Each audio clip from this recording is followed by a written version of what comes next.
سردار علی کی حیثیت بس اتنی ہی تھی کہ بیچارہ ایک بیٹی کی شادی کرنے کے بعد دو بیٹوں کو بمشکل پڑھا رہا تھا۔ بڑا تو یونیورسٹی کے بعد کچھ کام کاج کر کے اپنے اخراجات کسی حد تک پورا کر لیتا تھا، مگر چھوٹا پورا نواب تھا، ایک ایک پیسہ باپ سے وصول کرتا تھا۔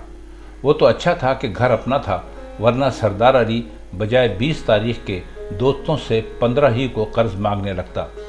بیٹی کی شادی اللہ نے اچھی جگہ کروا دی تھی، بہت پیسے والے لوگ تھے اور آدھے سے زیادہ خاندان امریکہ میں رہتا تھا۔ چنانچہ وہ شادی کے 6 مہینے بعد ہی امریکہ چلی گئی تھی۔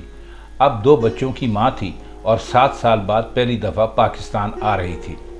سردار علی کو بیٹی کے آنے کی خوشی تو تھی، مگر ساتھ ہی ایک فکر بھی دامنگیر تھی۔ موسم شدید تھا، خوب گرمی پڑ رہی تھی۔ وہ جانتا تھا کہ ناز و نام سے پلے اس کے دونوں بچے اس گرمی کو برداشت نہیں کر سکیں گے، چنانچہ کچھ اور نہیں تو کم از کم ایک کولر تو گھر میں ہونا ہی چاہیے۔ دفتر سے واپسی پر وہ مارکیٹ سے ہوتا ہوا آیا۔ درمیانے درجے کا کوئی بھی کولر 10,000 سے کم نہیں تھا۔ گھر آ کر بیوی سے بات کی تو اس نے 3,500 روپے نکال کے سامنے رکھ دیے۔ مطلب صاف ظاہر تھا کہ 6,500 کہیں سے قرض لینا پڑتے۔ صبح دفتر میں ساتھیوں سے بات کی تو اسی جیسے ساتھیوں نے 7,000 کا بندوبست کر دیا۔ کسی کے پاس اتنے پیسے نہیں تھے کہ وہ یک مشت اتنی بڑی رقم دے سکتا۔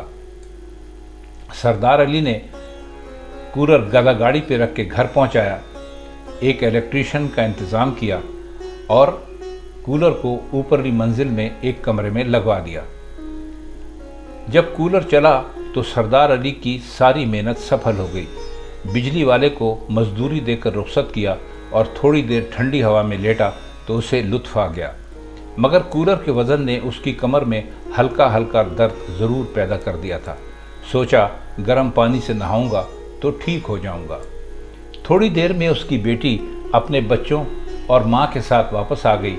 وہ سیڑھیاں اتر کر آنگن میں آیا تو اسے جان کر حیرت ہوئی کہ بیٹی نے فون کر کے ڈرائیور کو بلوایا تھا اور وہ بس تھوڑی دیر میں اپنے سسرال جا رہی تھی۔